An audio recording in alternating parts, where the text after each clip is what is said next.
Welcome to another episode of Masters on the Move, the podcast celebrating Masters athletes who continue to inspire through their dedication, passion, and performance. Today, I'm delighted to be chatting with one of Northland's most accomplished and respected athletes, Judith Stewart, or as her friends know her, Judy. Judith has achieved remarkable success across a lifetime in athletics, from setting world records in the 3-kilometer steeplechase to winning gold in the 10,000 at the World Masters Athletics Championships. She's also a key figure in the local running community as a member of Northland's Masters Athletics and the driving force behind Athletics Whangarei. Closer to home, Judith is a regular face at Whangarei Parkrun, where her performances often top the age grade tables and continue to inspire runners of all ages. We're going to talk about her journey through the sport, what keeps her motivated, the changes she's seen over the years, and her thoughts on how Masters Athletics can continue to thrive. Judy, it's such a pleasure to have this conversation with you. Thanks for joining me. Thank you. It's an honour. Judy, for those who don't know you, can you share a little bit about your background and how you first got into athletics? We were living in Ashburton at the time, and I was playing squash regularly, but squash, I wasn't getting any better. It was something I enjoyed, but with squash, you always have to have somebody with you. And one day I saw a couple of women, and they were continually running around the domain in Ashburton. And if you know Ashburton, it's a very flat town. Right. In south of Christchurch. So there's no hills or anything like that to run around. And I sort of thought that looks as though I might enjoy that. And at the time we'd only just moved down to Ashburton, and we were building, I think, yeah. So anyway, I happened to tag along and found, hey, this is quite good. And then one of them said to me, oh, look, you need to go out and run properly. You need to be able to run for an hour or so without stopping and talking and what have you. So I thought, oh, I'm not sure about that. So I headed out, and I took an apple with me because I did a sort of, wow, I told them about that. That's a no-no. You never have an apple when you're running. So anyway, was the start, and I did a half marathon or something, and I did about 150 on a dead flat course with a strong northwesterly wind. And I thought, hey, this is not bad. I got on that high, so I had to find out more. So I joined the local Harrier Club down there. That's all they had was really a Harrier Club. So joined that, and then a guy by the name of Bruce McPhail, you older masters will know who I mean. He was a world record-breaking sprinter.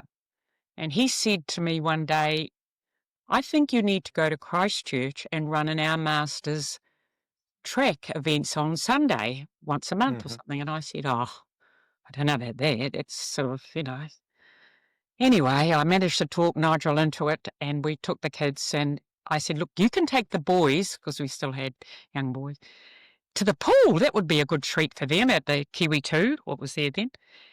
And I get to run around the track. So I did that, and I said, oh, so how far am I running then today? And they said, oh, you're going to do a 1,500 with a couple of these other women? And so I turned and I said, how far is a 1,500? That's how stupid or naive I was. Right. Well, that was the start of the track running, and I just have loved track running ever since. Right. So what age was this? Did you start in your younger years, or is this later in life? Yeah, I was about in that 38, 35 grade when I started. So my running I've been running for over 42 years, really. Yeah. So. Wow. And it was just, I got hooked. Yes. Yeah, they talk about the high that you get from running. And, yes. And at that time, there was people like Alison Rowe and a couple of other women that were really doing brilliant, Lorraine Moller and someone else, I just can't think of her name, but she was a really good track runner. And they were quite inspirational for any female that wanted to do athletics and longer distances. So, yeah, I did a few half marathons as well. And because from Ashburton, you could go to Christchurch or Timaru, so you had quite good choices. And there was lots of road races, events and track events on at that time. Okay. And I got involved with organising a local race and stuff like that. And then we just sort of settled, I suppose, or not really. We had 5 years in Ashburton, and then Nigel got a promotion to Wellington. And so, I thought, well, this could be quite good for running. I could join be in a women's relay team, and that might be fun. Yes. So from there I joined Scottish Harriers in Wellington, and someone said to me one day, "Oh, I think you sort of need a coach. How about I help you?" And I said, "Oh, Mm. okay." So I went along with that one, and we were doing okay. And then he got killed. So it was Oh, just an awful accident. So nothing to do with running or anything like that. yeah. And someone else asked me, or I asked someone else, "Look, would you do a program for me if I needed one?" And he said, "Yeah, no problems at all." So, and I said, "Look, I want to go to World Masters or something or other. World Athletics is going to be held in Japan. I think that must have been the second time I went." And he said, like, "Okay, you tell me what events you want to do, and I'll give you a program 6 weeks out." And at Oh, that stage, I used to do speed sessions only like 6 weeks out from when I would be competing. okay. And but in between, I would do all club events and all club races and stuff like that. And was you dared not miss a Saturday run in Scottish Harriers. Actually, it was one of those kind of clubs that we just Yeah. was really, really good. And yeah, and then from there I was hooked, and I was working part time as well. So the money that I was earning was going towards travelling, Yes. and the boys were growing up into teenage level, and so we were dealing with teenage problems as well. So I would go out at 5 o'clock in the morning, and some of the issues the boys were having, and I was having with the boys, and we were both having, I'm bawling my eyes out or something. But I'd get back, and the whole world was a better place an hour later. Yeah. Oh, running can do that for you. Um, what keeps you connected and passionate about athletics after all these years? When you get into running, you don't, for me, but anyway, it wasn't just a taking thing. It was something that I learned and I progressed with, and I want to be able to help others achieve what I'd achieved. And Right. it doesn't matter that every 5 years you go into another age group and master. In fact, it's a bonus. You Yeah. look forward to it. You look forward. Like when you get to 58, oh wow, only 2 more years and I can get to that next age group, and perhaps I'll even, do better then. So there was always a goal for me. Yeah. Like when the track season finished, there was cross country coming up. So the New Zealand Right. cross country champs. Then that would be Yes. over, the New Zealand road champs. And that's Yes. how I've always gone to the cross country champs, the road champs, and then the track and field champs for New Zealand Masters. Always, but in the early days, Masters and Athletics New Zealand weren't combined as such. Right. Masters were quite separate. Okay. So we would have our cross country and road events first thing, and then the seniors would have theirs. And we would have a dinner in between or a lunch in between, and the Right. cups and trophies were all given out. And it was a huge big thing, but then it got to the stage that the younger masters, particularly from the bigger centres, didn't want to be called veterans as we were known as in those days. Right. Okay. So it sort of started to slide a little bit. And then there was the amalgamation, which we have now, which is the MOU, which means that long as you are over 35, Athletics New Zealand acknowledge you as a master, Yes. and you don't actually have to belong to a masters in your centre. And that's been a good thing and a bad thing, really, from a master's point of view, because we don't get the same amount of entries now on the track. All right. When I first started, there would be 2 or 3 heats for the men's 5,000.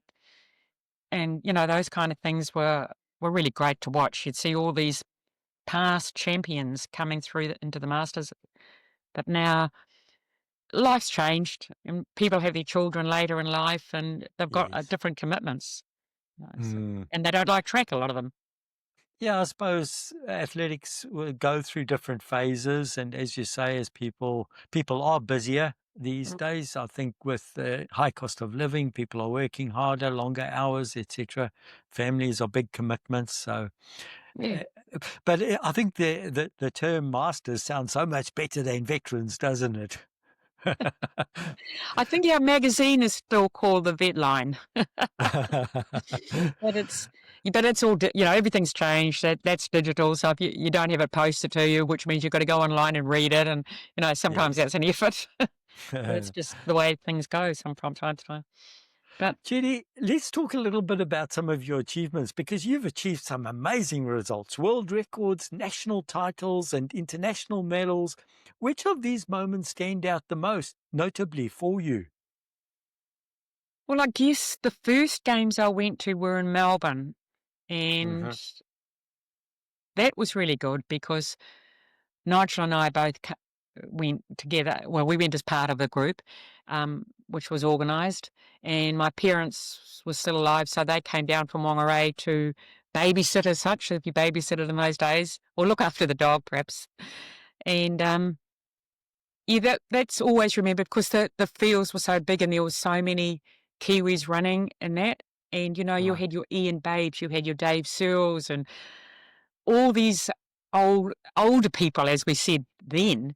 But Yes. when you saw the men's 1500, it was black singlet, black singlet, black singlet, and it was I'd never, I'd never sort of been involved with athletics as a junior or anything like that. So I only ever seen it on TV. So that was to me was pretty neat actually. Yeah. That would have been epic being able to represent your country and see how Yeah. well your country was doing. Like in the marathon, there was people like Ray Puckett, and I had got to know his brother in Ashburton, Right. and they were really big names and Arthur Lydiard type people that had trained hard and they knew a work ethic. And I Yes. suppose I've always followed a lot of those kind of things as to if you don't put the work in, you don't achieve. Mm. And it's no good complaining and saying, "Oh, well, I can't get any faster." No, okay, as we age, we drop, Yes. yeah, but you still have to work if you want to achieve anything. Oh, Mm, yes. And mm, then that's the reward is being at these Olympics or yeah, these mm, Masters Athletics yeah. to enjoy that reward of the hard training. Can you tell us a bit about your experience competing at the World Masters Athletics Championships? What was that like representing New Zealand on the world stage? Oh, I think when I went to Buffalo in America Yes. and we got to the hotel and I had just won gold and here's my name up, Wow. advertising, and I thought, "Where's the camera? Where's the camera?" Because we didn't have the phones to take, and that was Yes. something I'd always remember Buffalo for. It wasn't that it was the brilliant place to visit, but it was something that sort of stood out, and yeah, and we got to see we always had a holiday afterwards as well, so travelled. That was the first trip I think to New York, and Yes. that's and me being me, I still had to carry on and do some training, so I would be sneaking out from the hotel and finding all different things that, "Oh, I didn't know that," and that's the fun thing about being able to you only need running shoes and a pair of shorts and you can go, Yeah. And seeing different countries as you Yeah. go out there and take part too must have been Yes. awesome. Yeah. Yeah. You once held a world record in the 3-kilometer steeplechase. What did that moment mean to you? Oh, heck. The steeplechase. Yeah, the steeplechase is something I sort of fell into, I suppose, Yes. because I had long legs and was tall and I really enjoyed it. Although it was you really were had it afterwards. And I think the reason that I stopped doing steeplechase was I was down in Dunedin and we had at the New Zealand Masters Champs and it was about a 9 o'clock race. So you had the heavy dew and I slipped. It wasn't in the water where I slipped. I slipped on coming towards the end of the race and it just put you up. That was the finish of it. I sort of stopped doing steeplechasing after that. I thought, must be getting too old. Yeah. Yeah, But I love training the young girls to do it because the hurdles are that much lower. yeah. And, once they get confident, it's really good, for them. And it's strength work. Good on you for giving back and helping the younger generation come through Yeah. there as well. You're also a regular at the Whangarei Parkrun, often achieving some of the highest age grade scores. I think the highest being 94.83%, which is phenomenal. You've done over 220 parkruns. What do you most enjoy about parkrun and being part of that community? Well, about, Whangarei, to me, it started, it started, and we arrived a bit later and I think, I discovered it that way. And I Yes. thought, now, seeing we don't have, competitive sort of athletics as such, this could be a good way of being a bit selfish, mind you, of using it as a workout before I go off to Malaga or wherever I was going at the time. I don't know. I can't Right. remember now. There's been so many, Yeah. and that's how I sort of started on it. And then I got involved, and you help out and you do other things, but you meet people, and the growth of the Whangarei Park Run is the amazing thing.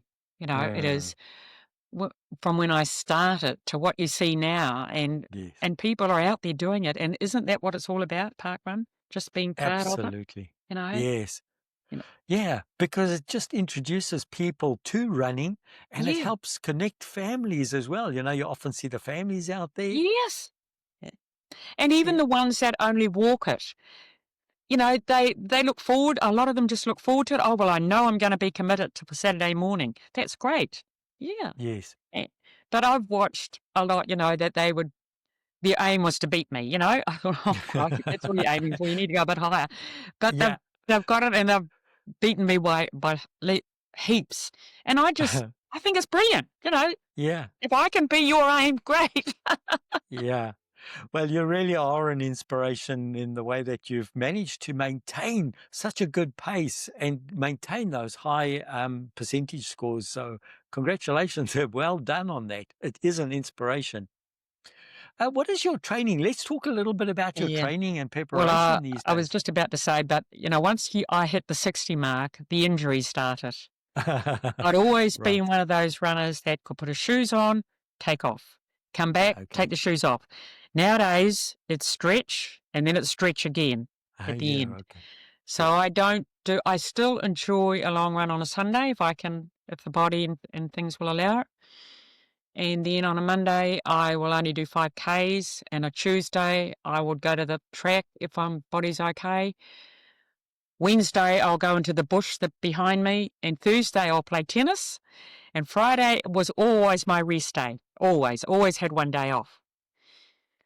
And Right. then Saturday, if everything's going all right, I'll do parkrun.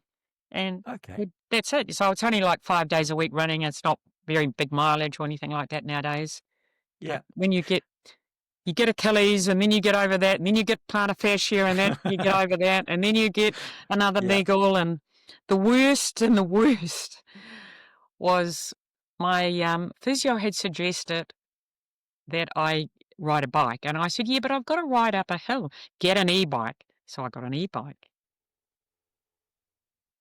Well, I had a little accident with an e-bike, didn't I? Waiting at the lights. And I ended up Uh, last year, actually, when 6 weeks before we were hosting the North Island Masters Athletic Champs. yes. And to cut a long story short, I ended up with 20 stitches at the back of my leg. Yeah. And they wouldn't allow me to run, to walk, to swim, or to go to the gym. That is the hardest time Mm. I'd ever had, because with all the other injuries, you could at least go swimming. You could, you Yeah. know. So not only did I drive my husband mad, but anyone in connection with me, I drove mad. So that Yeah. was tough. As runners, we need to run. Yeah, It's a yeah, big mind challenge when we yeah, can't, and we need to take that forced recovery because of injury. Do mm, you balance your running with some strength training and yeah, mm, that kind of thing? Do you do yeah. that as well? I go to the gym, try to do 4 days a week. I have for years and years now. Um, yeah, sometimes it's just a talk at the gym, but most of the time I try to do something. I ride the bike to the gym, have half an hour workout and ride the bike home again. So it's because it's 7Ks from here on the bike. So, Okay. And you say you do that generally about 4 times a week? yep. Wow. Yeah, strength is, and it just goes to show that in your results that has been a big part of it. When you're at the gym, what type of exercises do you work on? I alternate legs, then upper body, legs, upper body, and then lots of, just loosen up anyway, because I'm very stiff. Yeah. Yeah. Flexibility. Yeah. That kind of stuff. Have you had to adapt your training style as you've moved through those different age groups? Yeah. Well, because nowadays I hate seeing a photo of myself because I'm almost touching the ground. Yeah, I've got so bent over. And that's a bit of a worry, that type of stuff, because I really don't need to be looking at the ground like that, but you're scared you're going to trip, I think, as well. You, with this arthritis stuff that I've got on my knee, I'm often scared it's just going to give out, and you probably have that same thing, do you? Yes, I do suffer from osteoarthritis. Have Yeah, you had yours diagnosed? Is yours yeah, osteo? yeah. Yep. Every Yeah. time you have an X-ray and they say, "Oh, it's degenerating," and everything, well, I'll keep going for as long as I can, and when the time comes, I won't be able to do it anymore. Yeah. Yeah, Yeah. I think the main thing is to be positive and to try to keep that movement happening, Yeah. because that definitely slows down the onset Yeah. or the growth of arthritis. Yeah. I said Yeah. to somebody one day or they said something about a frame, and I said, the day that I have to have one of those, I will probably get on the bus and not return. So let's Mm, hope I don't have to get to that stage. But, I also see old dears out using them, and I think at least they're out moving. So, yes. Well, I think you're very resilient. Just look how long you've been going at it. You'll find ways to keep moving, I'm sure, Judy. we do, don't we? We do. We have Yeah. to. Yeah. What's your approach to injury prevention and recovery? Are there specific strategies that have helped you stay consistent? You know that foam roller? That's one of the Yes. best things someone introduced me to. Right. Yeah. And I also use you know yourself when you diagnose with something and they say, well, there's really nothing you can do unless you want to go on a waiting list and blah blah blah, and you say, well, that's not good enough. So you Google all these things that are going to help your knee, and I've spent a little bit of money and it's been a waste of time. So I tried something, I tried another thing, and Yeah. I thought, oh, okay, that seems to work all right. So I've got an oil that I'm using at the moment. It's Okay. working for me. That's Yeah. great. Yeah, it's a case of what works for one person doesn't necessarily No. always work for somebody else, and you just need Yeah. to keep trying it. But I Yeah. think your resilience also comes from this uh, commitment to doing your strength training on a regular basis. Strengthening those muscles definitely help, and flexibility exercises too definitely help to put those or lessen the risk of injury. Hmm. You've given so much back to the sport. You're a committee member, you're president, you've been an organizer. What motivates you to stay involved in these administrative roles and help in athletics in that way? Well, you just look around our community and every community that I've lived in, and you think, even when you're in a cafe, you think, oh, if only I could get that person out moving, or what can we do, or what? And I guess my focus since living up here has been Northland juniors, college Right. kids, Okay. getting them even a bit earlier than college level, because often, especially with girls, by the time they get to college, you've lost them. They're not interested anymore. Hmm. If you can get them a little bit before that, they don't have to be gold medal winning athletes. They just have to be someone who wants to get in and look after themselves.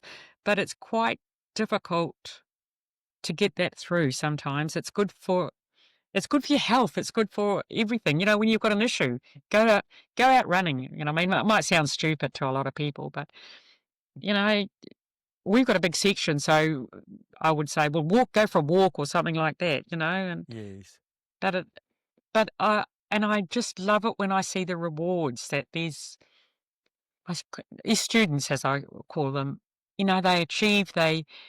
like the other day, she said, I wanted her to get the steeplechase, and I said, if that wasn't a race, it was just like a hurdle and you were out having a cross-country run, how would you get over it?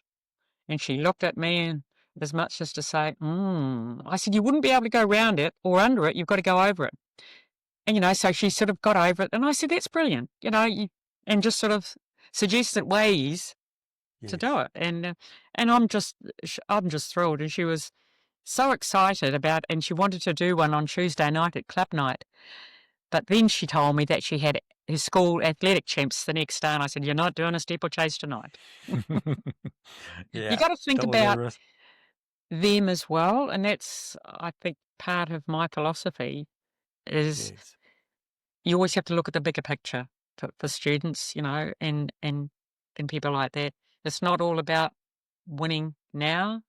It's about Right. the longer term and but enjoyment has to be. They have to enjoy it. It saddens me that they don't. They don't compete. They're not interested. Not in the slightest interested. Or no. They won't even, Yeah. when grandma goes to America to visit them, do you think they'll come for a run with her? They just think she's a silly old lady. But they'll remember you, and somewhere along the line they'll be inspired, I'm sure. In Northland, we've actually got now a few younger ones coming through to Masters. I think Carolyn Smith's got a lot to do with that. She's Yes. stepped in and she's organised, her and a ringer have organised a Thursday night Masters group, and Right. they're getting great rewards from it. Yes. They say, well, you need to come along. And I said, no, I need to step out because it's time Yeah. for somebody else to step in. Yes. And, and that's, I think, and that's I had sort of got to the stage where I was running out of ideas because, ideas that I had when I came up here, and they're just like once a month in the track season, I would have a yeah. And it got smaller and smaller, and it got to the stage last year where I said, it's hardly putting all the gear out for 3 or 4 people, Yes. because it takes just as long to do it for a dozen or so. Yes. Right. It does seem to be growing because I've been up Mm, to some of those masters on a Thursday night, and yeah, they're doing yeah, a great job.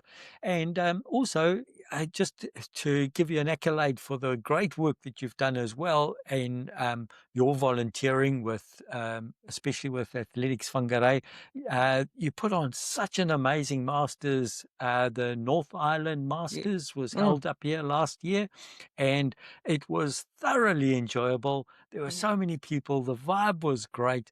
Everybody worked so well together. It was really Eh, a fabulous event, and we need more of that kind of stuff to yeah. celebrate people. And it's almost as if it's contagious. That nice atmosphere gets others excited about it, and it seems to grow from there too. So Well, I have thank you to for your hard work. I have to admit it was brilliant to see you running that 10,000 because that was my favourite event on the track. And Yeah. and somebody had said to me from Tauranga, why don't you put a 10,000 on? And I said, actually, I would really quite like to run that event. That'd get me going. Yeah. Yes. In the meantime, And yeah. despite you having a whole bunch of stitches down the back of your leg, you were moving around there, doing all kinds of things. And I bet it must have been hard for you not to be able to take part, but it was great that you were It probably worked out okay because I had that much work to do along with organising it and with Nigel. So yeah, and it was quite time consuming, but that always happens. So, Yes. yeah. How have you seen the local athletic scene in Northland evolve over the years? Well, it has. Like we've been here 9 years, and now that we've got Athletics New Zealand appointed somebody up here, and she's really we've got little athletic clubs. I started at Dargaville, Bream Bay, Kerikeri. So it's all growth, and that's where it has to start. In the Mm, little centres, build them up, yes. and we're hoping to have a day for the juniors about the 13th of December, a ribbon day. So all those ones will be invited to come, and that Yes. should be a lot of fun, but a lot of work. Yeah, Yeah, Kirsty's doing a great job with Athletics New yes, Zealand, yeah, and being that development manager and coordinating everything. yeah. It's really, you can see Well, the excitement starting to build. We said right from the start that that's what we needed here. We were too old to be doing our own. They need to listen to hear from a younger person, and I think when we had a meeting with the CEO, he said, "What do you need up here?" And we sort of explained that to him, and woe betide, he must have listened because, Great. well, at times Northland has produced some brilliant athletes, and we had Yes, a thrower, Cannon Puru here, and that's other fabulous. throwers that we've had, and they Yes. don't just have to be runners, but you have to No, have that's right. somebody, to show interest. You know, Yes. mm, you know. Well, what do you think are the biggest challenges and opportunities for master athletics in New Zealand today? For masters athletics, I think it's commitment and getting more younger masters onto the local committees, saying what they want to do. I think that's where, if they want to do it, well, they have to be involved. They have to go onto the committee as well. Uh, because people like me, it's time to get out. We want younger folk doing it. Oh, Judy, you've still got lots in you, I'm sure. I don't There's know, still some lots to days. come from Judy. What drives you, Judy? What keeps you competing and striving for improvement? Ah, I'm one of those awfully committed people that when I decide to do something, I keep at it. Like Mm. Nigel's not around, is he? I'll go to committees and I'll go to meetings and I'll say Northland needs that.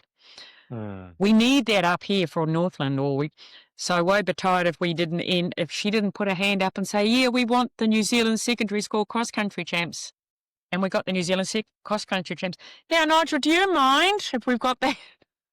So That, because you have to have a committee and you have to have it. yes. So he really was a driving force behind that. Yeah. He That, found the sponsors that we got, all right. and it was a lot of hard work because Yes. you are dealing with an organisation that has their standards, and they were really really quite high, but we didn't know enough about it. I've never been to a New Zealand cross country secondary school champs. I've never had, Okay. let alone organised one. So that was fun, but we got really good accolades about it, and Barge Park was the perfect place to have it, Yes. and the weather was perfect for the weekend. So Yes, and what a massive event that attracted people from all over the place yep, and some top runners too. It was very well supported and very well run. yeah. It was like the female winner was from Wanaka, and the guy who won it, a week later he won a duathlon in Spain or something like that. So a really talented young runner, and that was good for the locals to see. Yes, yes, it inspires a whole new breed of people to come through because people go and watch these things and think, wow, that's exciting. Let's give it a go. Yeah. And Mm. yeah, it keeps it growing, doesn't it? Do you have a particular philosophy, Judy, or a mindset that helped you work through races or setbacks? Oh yeah. Look, I'm like everybody. When you expect to win something and you don't have a good race, yeah. But I have like on the track, if it's blowing a gale and stuff like that, well, it's the same for everybody. They're all Mm. dealing with it. And half marathons, well, I used to just tick off the 5Ks, tick off that. You look, you're getting that much closer. Yeah, Yeah. and it's a bit of a joke amongst the family because my nephews, who I've got nephews running really, really well nowadays, but they haven't quite got to the stage that their auntie got to. They haven't done one as fast yet. It'll come. Okay. It'll come. Oh, well, you've set the bar high for the family I there, did. Judy. You've got it. You've got to make them aim high. Good on Yeah. you. Yeah. How do you keep the sport fun and fulfilling after decades of involvement? You have. It's like Ian probably said as well. You have to keep changing what you're doing. Sometimes I always remember a local master here said to me, when you get to a certain stage, you can't, you are definitely slowing down, okay? So if you don't personally choose to run faster, you're not going to get any better. You know, Yes. like it was always encouraged on a Sunday was your long, slow recovery run. Yes. You know, when you're younger, and that was way back, and that's what we used to do because you'd raced hard on the Saturday. But masters, as you age, you can't do that. You can't. No, you can't afford to. You have to keep the races shorter, and your tempo has to be up a bit higher. That's my feeling anyway. Yep. Well, it's definitely worked for you. Judy, who have been some of your biggest influences or mentors in your athletics journey? Well, I suppose you always look at our past runners and think, Yeah. wow, what they did as an example and kept us going. Well, like for me personally now, I look at a woman who is similar age to me and the kind of times that she's doing, and I wish, oh, heck, not coming up against you. And Yeah. I often wonder when she started running. And because I Mm, found in the last few years that I went to Masters Athletics Champs, they were all newer ones. They had come into athletics later in life. They hadn't right. been running as long as I had, so Yes. they weren't their bodies weren't broken up to that same Right. extent. They hadn't had the injuries, Okay. and I think that's a plus. You know, like if you stayed out now and you're 50, you're fresh, aren't you? As long as if you're fit, you've done a lot of swimming or whatever, you know. Yes. Yeah, so yeah, I think when you get to my age, it's not so much as it's just looking at you've got to think about what you can achieve yourself and being accepting what you can do, not aiming to do what the 50 and 60-year-old can do. You know, Mm, yeah. that's pretty hard to accept, mind you. Yeah. You're quite right there. And setting new yearly targets, uh, because you're never going to go faster than you did No, when you were younger, but y- you can set a new personal best for that year. I had like last year. I think you might have competed in the New Zealand Masters Champs in Auckland. We're at Uh, the March or April somewhere. Did you go down and? I went and watched, but no, Oh, I you didn't didn't compete? compete. Yeah. Okay. Well, that was my first real event since I had done my accident, and I was so disappointed and so upset with the times that that was it. I decided then and there that I was never gonna compete again because I've always said I don't want to be the one holding up the officials. So I decided that then and there, from now, like I'll go down to the North Island Masters and I'll go to the New Zealand Masters Champs and I will officiate. My days of being competitive are over. It's been hard to accept, but it's reality. Right. Yeah. Well, you still, even though you might not be competing, you still are when you achieve those high grade percentages at Parkrun. Mm, So, yeah. yeah, but I can understand what you're saying about the championships. Judy, what's one piece of advice you'd give someone thinking about getting into Masters athletics for the first time? Just do it. And go along to a Masters group. When you see it advertised, don't be scared. It's on the track. I've never run on the track. Just go. Just go. Yes. Right. Yep. Mm, Nothing better than just getting out there and doing it. doing it. And you can't blame me. And that's another thing about me too. Don't expect anyone to come and take you. You've got to do it. Like as we've moved around the country, I've had to front up to all these different clubs and stuff like that. And yeah, and you just do it. So yeah. You've said that's it, but are there any goals or events that may still be on your bucket list that may still intrigue you? Mm. Well, my husband said to me the other day, "Aren't you competing in Tauranga?" And I said, "No, I don't. My times aren't good enough." And he said, "Well, what are you going to go to New Plymouth for?" I said, "Oh, probably just to officiate." But you never know how I'm feeling. Yeah. Although I say my competitive days are over, the competitiveness within myself is not Yes. quite closed, if that makes sense. Oh, yes, that definitely makes sense. And it sounds just like you because you've just got that competitive nature. That's probably what's been part of your driving force and your success. I think we're going to see Judy still doing some great things out there. That's for sure. Don't think so. It's just, as I say, it really, it keeps, I call it my mental health issue because that's what we all talk about these days. And I run for my mental health as well. So, Yes. Mm.